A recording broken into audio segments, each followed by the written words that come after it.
Okay, hello. This is Wednesday, August 14th, and we're going to be talking again about the disintegration group from Tuesday night, August 13th. So, Dimitri, take it away. Let's hear what happened last night. Hey, how you doing? By the way, I've been doing most of these from Cassava House in East Harlem. So if you want really good coffee and good smoothies, and they have meat, but they also got a bunch of vegan stuff, you can go to my buddy's place. Even lower the music. Anyway, I'm going to show you the So, walls so you got before to we. plug in there for the Cassava House in East Yeah, Harlem. yeah, What's yeah, the yeah. address? Oh shit, I don't know where I am. I don't know. It's on First Avenue. It's on First First Avenue. Avenue, Between 116th and 117th. Really good First place. Avenue between Yeah, 116th and 117th Street, the and Cassava check out House. the walls. Check out the walls. Yeah, can you see them? Kind of like right now it's empty because there's a storm about to hit. But Okay. anyways, it's a psychedelic place. They A got good free soundtrack. Wi-Fi and great coffee. Yep, and all kinds of shit. So anyway, last night was a really good meeting, pretty well attended. Um, and sometimes like a theme just emerges. I can't remember what the theme I came in with. Maybe I wrote it down. I don't. But what happened was a few people came in, and this is a subject that happens quite a bit in these meetings now. The subject of recovery, mainly 12-step, but not necessarily, and psychedelics. So a woman came in who had sort of a similar story to mine, in that she had done ibogaine, and that sort of got her to this sobriety she has now off of drugs and alcohol. And because she was in a 12 steps program, because 12 step was important to her, she continued to use 12 steps, even though she's continuing with other psychedelics. The thing is that I think this is kind of geographical, but for her, and she's kind of in a rural place. She came into the city. She couldn't find anyone at the 12-step program to talk about.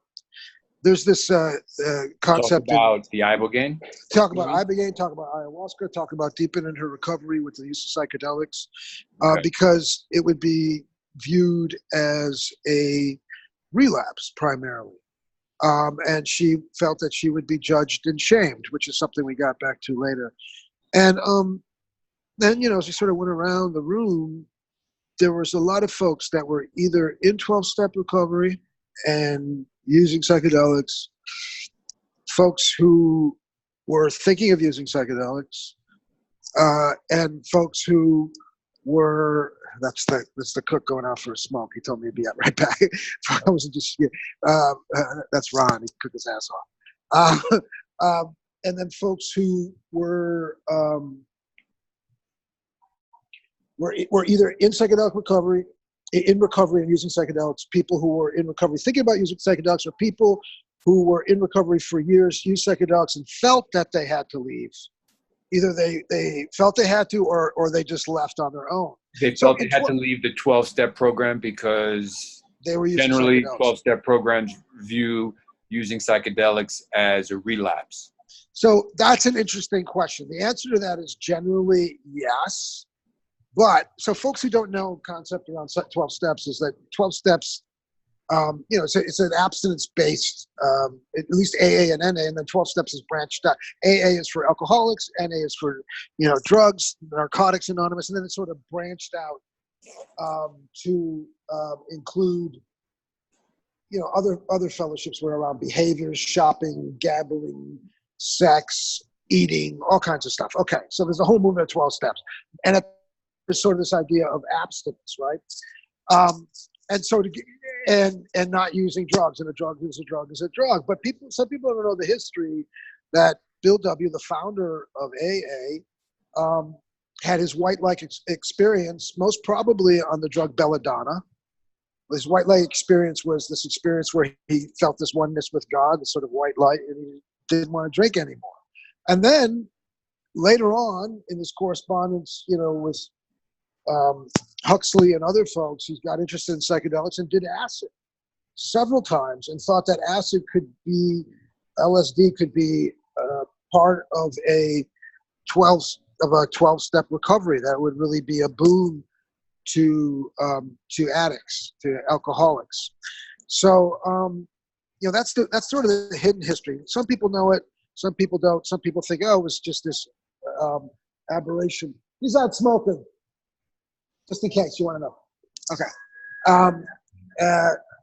And then I think I just busted on this guy, unfortunately. I didn't mean it like that. I just want to tell his boss out there having a cigarette. I didn't mean to drop the dime on him. Yeah. Anyway, so that was the conversation. That was sort of like the template for the conversation. Sorry for the distractions. It's New York, and I'm doing this. Okay. So my contention.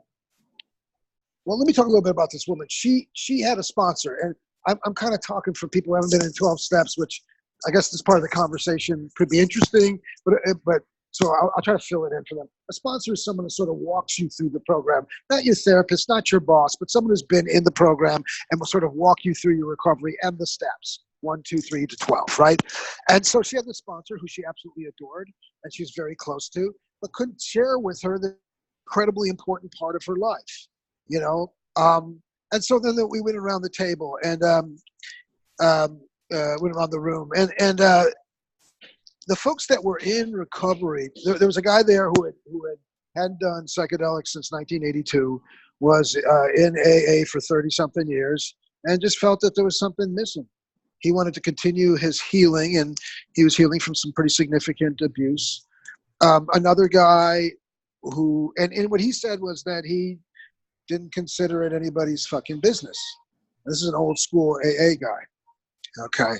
Then we had another guy who'd been clean off of drugs and alcohol for 24 years, but just incredibly depressed, and then started doing ayahuasca, and not in a sort of crazy way, a sort of very judicious and thought out in ceremonial context, and was doing therapy after, and he's coming to the group for support.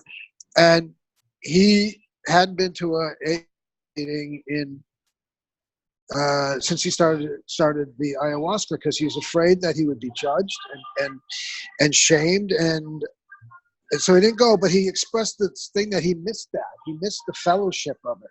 The fellowship is a big part of it. There's a community there where you can go anywhere in the world, sit down, and you can talk about these things, and then go have dinner any place in the world. I've experienced that 12-step recovery, and so he was talking about how he missed it. Then there was another guy that wasn't in one of the substance programs, but another behavioral program. And because it wasn't substance, I don't think there was as much shaming, but he continued to go to 12 steps. And then there's me, and he says that the 12 steps along with the psychedelics and along with our group is really helpful. And then there's me, who I'm in a fellowship. And the way I view it, there's something in 12 steps where they talk about an outside issue. So you're supposed to, what? It's called an outside issue. Okay. So the reason that it's in there's the 12 traditions, which, as an anarchist, I think it's one of the most startling documents written in the last century. It's basically about autonomy. Part of it that doesn't pertain to this conversation, but, no one rules. The service positions shift. There are people who are hired like accountants and stuff, but they don't govern. They don't take any outside money, which I like. And then they say they have no opinion on outside issues. I'm going to fuck up the code. Less matters of politics and something else. You divide us or lead us from our mission. I'm not going to be able to cite chapter and verse. There's plenty of people who can. But the idea was that there are some things that are outside issues. So, you can have a conversation, for example, about whether you should take a little sip of wine at Seder or at communion. Is that a relapse? Could be for some people, but I'd say that's an outside issue for a lot of people. For years and years in the 12-step community, people who were on psych meds prescribed by psychiatrists were told that they were using. And that sort of changed culturally. But I think that was always an outside issue, an outside matter. And then, there's people. So, when I first did Ibogaine, I left 12-step. No, I did Ibogaine, I did a Boga, got clean. Then I went into 12 steps, and I didn't use for years anything. And then, I was detoxing people, and I had done a Boga, but not Ibogaine. And one of my teachers suggested that I try Ibogaine. And so I did it, and then I felt I had to leave the fellowship. You felt And like then what? I left that fellowship. I'm in another fellowship. But I'm realizing now that I didn't have to do that. This stuff is eventually going to become legal, and then it be something else. But I'm also, it was when I was deeply involved in the Bliti, was part of my religion. So that's an outside issue. Your own healing path is an outside issue. So, losing community. So let me go into this. I think this is going to be increasingly a conversation, because more and more people are coming to me personally, and I'm seeing more and more conversations. There's actually an online fellowship that I was I can't give you the name because that's also part of the traditions, but there's an online fellowship for people in 12-step recovery that are into psychedelics, and they meet a couple times a month, and we had meetings here in New York for a while. That's happening. There are people coming to me with years of sobriety and 12-step, and they want to do psychedelics. And I've actually talked to people's sponsors about it. I live in a really open-minded and liberal place. I live in New York, but this is happening all over the country.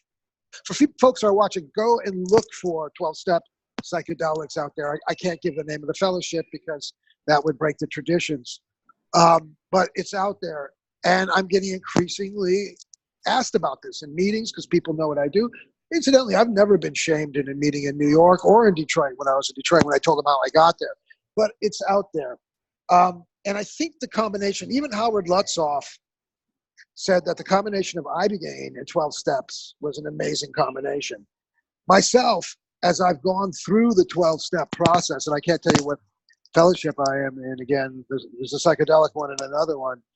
Every time I would finish a step, I would go do a session, a ceremony. And they seem to work pretty well together. Now, that is not to say that it's a panacea. We did a panel. We've done a couple of panels on 12 steps and psychedelics. A young guy came a couple of years ago, and he said that he had like 8 months off of drugs, and he was in 12-step fellowship and really wanted to do ayahuasca, and his sponsor was really worried about it. And what all the panelists said the same thing. There was like 10 of us, like, what's your hurry?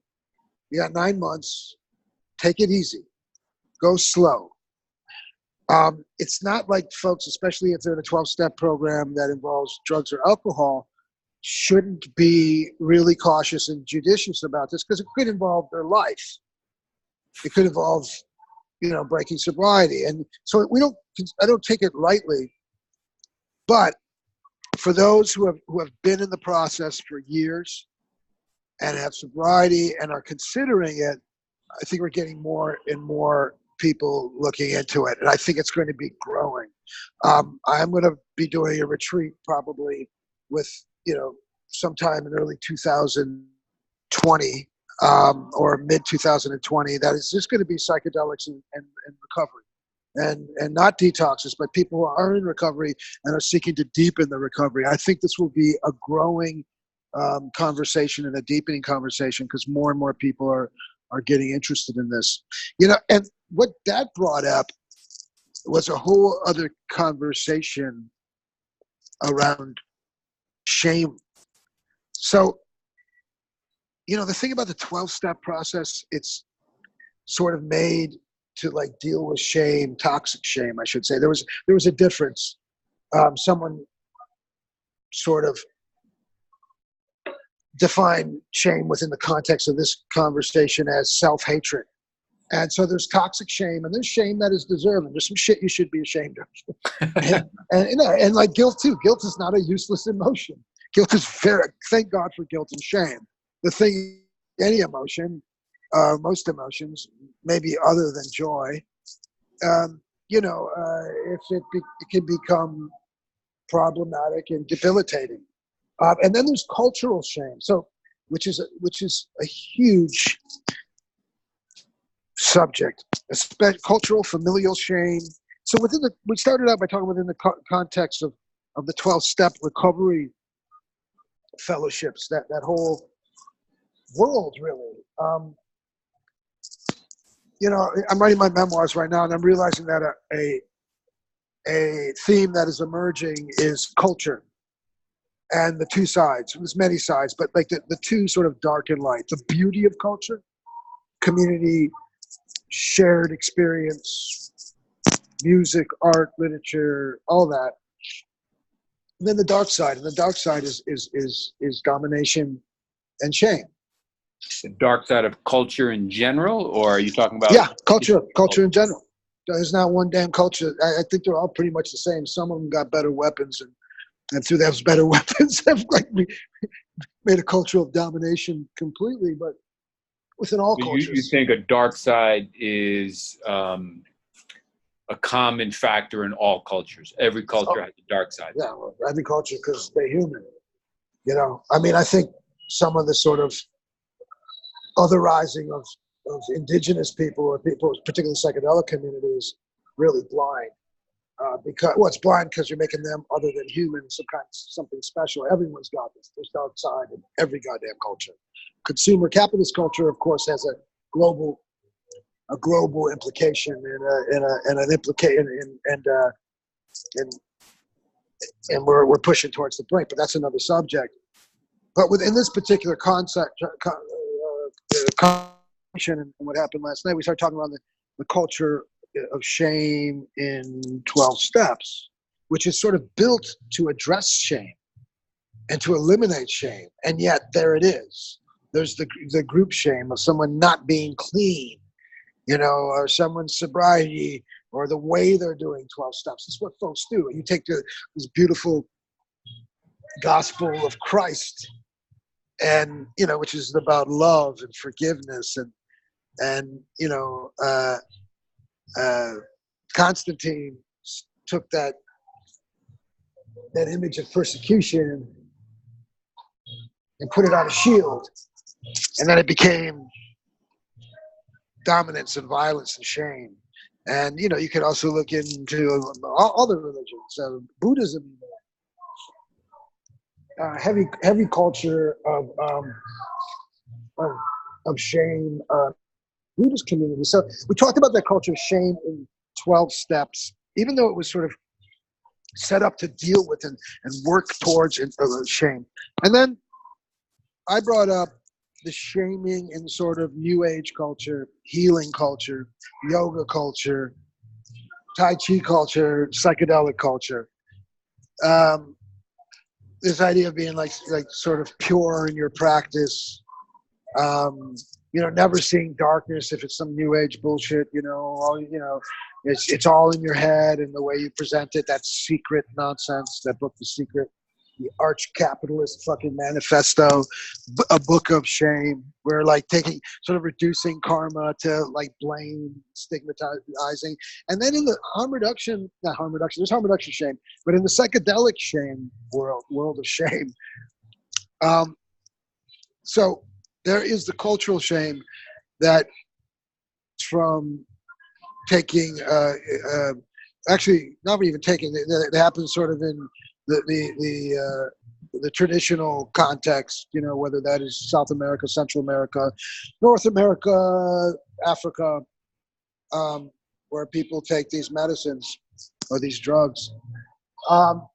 And they're domination. They're hierarchical systems, and based on a hierarchy. They're based on hierarchy, and one of the tools, a big tool of keeping that hierarchy is shaming. You didn't do this ritual exactly right. You walked the wrong way in the temple. You crossed your feet. You didn't sit up. And then you sort of see the Westerners adopting this, and then you hear things like, you didn't listen to the medicine. I know you've heard me go on about this. You didn't live. To me, it's fetishizing taken to like a dangerous proportion. There's no space for the individual in that, and it's not validating the experience of like having a rough time, and sometimes the medicine or the drugs can just be poisonous. You know, you had a fucked up trip because the shit was fucked up, and maybe it was the context it was given in, maybe it wasn't. This shit is a crapshoot. So we got that aspect of shame within those communities. You need to go deeper the next time. Take more, take less. Motherfuckers don't know. So you know, everything's an educated guess. And then you've got the sort of the shame that's being produced from the research. So folks are, you know, and that's a whole culture and there's a dark side and a light side of scientific and academia, certainly. There's like a couple of sides of that. And the shame that is produced in the attempt to get the funding, to get the money to go forward, to get the approval. So it has to have an outcome, and we can go into the inaccuracies and of clinical trials and all that. But you know, this idea that 70% of the people have no, you know, PTSD after doing such and such a drug four times with these therapists. And when people don't experience that, maybe because they're one of those 30%, maybe because the statistics are skewed, maybe because they don't understand that PTSD is a very limited scope of it's sort of it's a diagnosis, and therefore there are, you know, it is within this diagnosis. If somehow their shit falls out of that and they still feel miserable, they've come and they've gotten the golden nectar that would relieve all this. And then they still are depressed, or the dial hasn't moved. And then the despair and shame about not having done it right, or maybe that they're just not worthy of it, is pretty palpable. And I've seen people really fall into shame and despair around, you know, this crapshoot. And,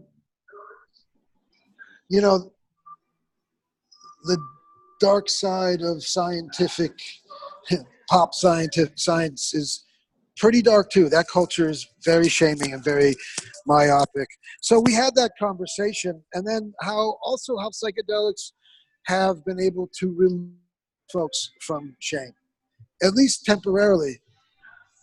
There's the same woman, she was great. She was sharing about how she'd done like an Ibogaine session by herself. By herself, so she's self-medicated.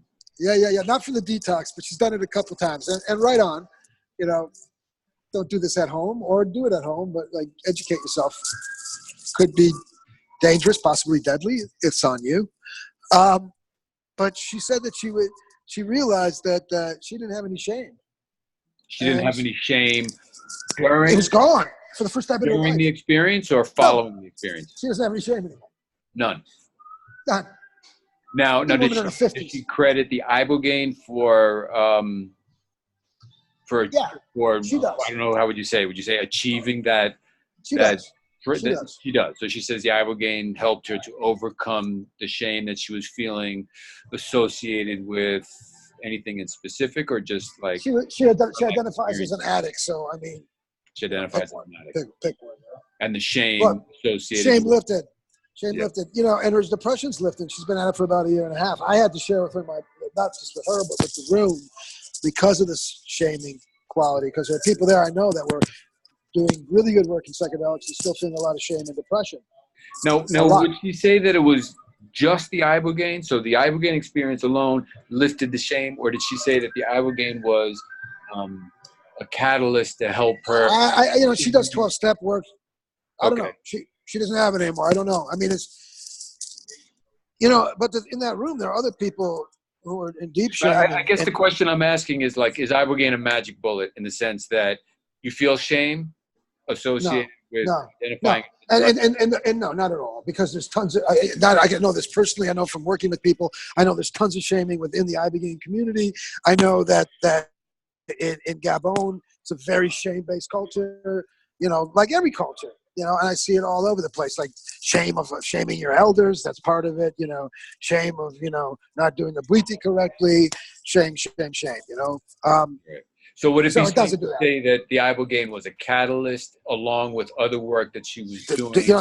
Yeah, she talked about, but she created the Ibogaine, and that's her narrative, and I don't want to put a spin on it. And I have a very different experience in my own. I still got, I'm Greek American, and the word dropi means shame, and it's used so often in a course of a day. As a matter of fact, the last piece of food in a plate is called the dropi, the shame. So, like, who's going to eat the shame? So, so I got a lot of that shit still, Actually, there's a brother that comes quite a bit.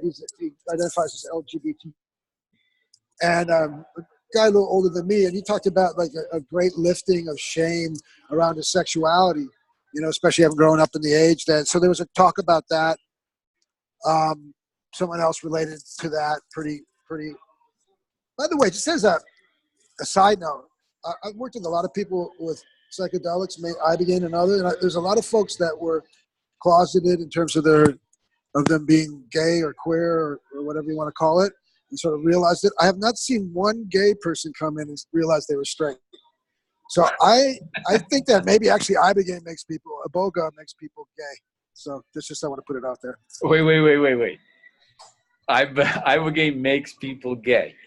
It's my hope, anyways. No, I'm joking. But like, okay. Really right. So let's just be clear that you're not advocating that, or you're not suggesting that somebody I know that who has identified as straight cultures, including Bwiti macho culture, and including ayahuasca circles, and some traditional stakeholders in the medicine are very homophobic, and I would just hope it makes people gay. But like that's just my well, question. maybe it's fair to say that someone who is ashamed, who has lived their life, because how many times have we heard the story of men who are ashamed of being gay and don't want to admit to themselves, their friends, their family that they're gay, so they live a straight lifestyle. Yeah. And after having a psychedelic experience, if it's Ibogaine or something else, they overcome that shame, and then they're able to then come out of the so-called closet lifestyle. So you're not turning somebody gay so much. I would like to think that, but I get yours is more logical. I would like to think that. No, I know, but I don't want to have the conversation suggesting that taking Ibogaine is going to turn a straight person gay. I would like to have maybe what we should do is do like a queer conversion, fucking like seminar for like parents. Who it reminds me of the John Waters film. I can't remember where Edie the Egg Lady was so embarrassed of her straight son. Anyways, John Waters. But I've seen this. But no, that actually could. I mean, thinking about that. I mean, these psychedelics and Ibogaine can be so useful to people in so many different aspects of life, whether they're coming from an addiction experience or if they are coming from a lifestyle of shame or shame that they feel about themselves, regardless of whether or not they do drugs. But if they are, ashamed of the fact that they are gay and they can't admit it to themselves, they can't admit it to anybody else in this experience. So there's so much good that can actually come from this. So this woman that you're talking about in the class, the session last night, can you talk a little bit more specifically about what her experience was, or what what she talked about last night, and how she's different today than she was last night before the session? The thing is, man, I mean, I think what's so important, and what she talked about was community. Let me just say that she was just happy to be in a space where people totally got what she was talking about, didn't bat an eyelash, got it, understood it. And they were coming from a rural community. She came with her husband who wanted to know if it was okay to talk, just mention the drugs, like, well, yeah, that's what we're here for. So there's that non-judgmental space. And then there's other people there working together in a shared sense of community like I said, it's always a really smart group. So she got that. And, you know, sometimes you just need to speak your truth, whether you're gay or, you know, like psychedelics. I know that's not the same thing, but like, you just need to speak your truth, you know, and Well, to have I'm a safe space. noticing in our conversations, Dimitri, that seems to be a common realization or theme, is that regardless of where they're coming from, community seems to be the binding or the healing factor in a lot of these experiences, is the community where they're not being judged, and they can come in and like you said, this man was like, can we talk about drugs? You know, it's a safe environment where they're going to be supported and not judged. Right. And not only for psychedelics, I think a lot of our illness because we don't have this type of communities, even with what I just said, because, you know, with community comes all kinds of shit, including gossip and shame, but you need the other. And then you need totally safe spaces where you can identify. And I think especially around things like psychedelics, you know, where it is still shamed, it's still outside of the box. People don't want to hear about it. Some people don't want to hear about it. Some people you can't tell about. And just to have a safe place to come in and discuss and experience other folks who have gone through what you've gone through or similarly are interested in. Yeah, no, I think it's interesting that the common theme through all of these conversations and these different experiences, different people, seems to be coming back to being in a safe place, being in an environment where they feel supported and not judged. That's, yep. Yeah. Yeah. All right. So, so what do you think was the takeaway, the conclusion from last night? I mean, what is it? Somebody who wasn't there, what did they miss? Well, I think folks who were in, you know, that were in 12-step recovery got, like, you know, a lot of viewpoints, because we had all kinds of viewpoints there. I think that, you know, there was a woman, she's freaking awesome. She comes on a regular basis, and she doesn't have a drug problem, never did, never had chronic depression, sort of went in, you know, she's a professional and a mother and, you know, a young person, younger than me, which is more and more people. And she was kind of realizing she was a little shamed about not having some of these problems.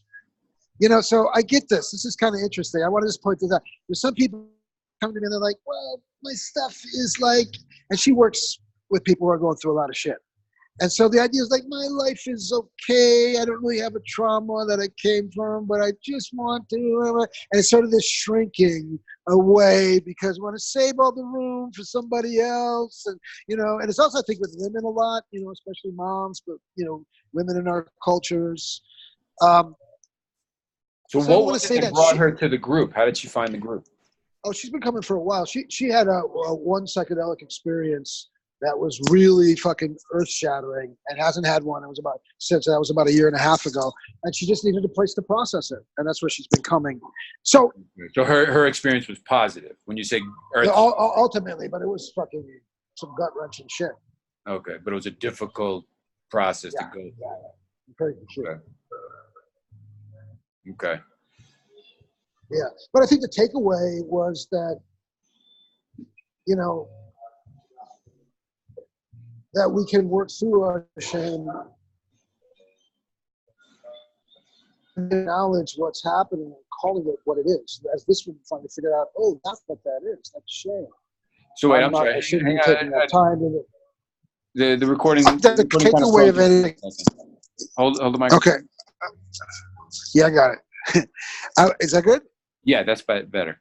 Okay. So I think what, you know, the takeaway was that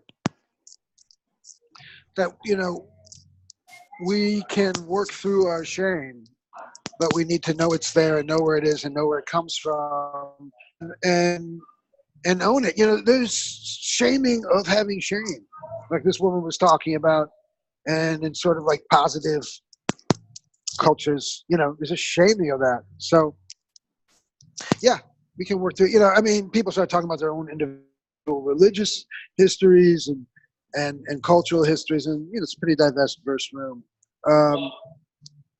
And that's it. That shame can, you know, toxic shame, self-hatred can destroy us. Like I said, shame is good, and so is guilt. Shame can be good, but it could also be used as a manipulative tool. Yeah, and a way to hurt yourself. Yeah. Okay. All right. So sounds like it was a great session last night. It was really good last night. Last night was really good. All right. So this is the Disintegration Group every Tuesday night, I see. 7 p.m. Mm-hmm. And the 7 p.m. address. Oh, dude. I'm going to call you on this one every week, so you might as well just memorize this one. Write it down on your palm. Hold on, man. I just show up. So it's on. It's in Chelsea. It's at 7 o'clock. It's on West 23rd Street, 116 West 23rd Street, 5th floor, 7 o'clock Tuesdays. Cost is $30. 116 West 23rd Street, right up the street from my old stomping grounds and where I used to live for many years, the Hotel Chelsea. So yeah, if you're in New York, come and see us. You can go and book a space on the website to secure your spot. Really smart people, $30 every Tuesday. Okay. Sounds good. All right. Thank you, Dimitri. And Thank you. talk again next week. Okay, great. Okay. Ciao.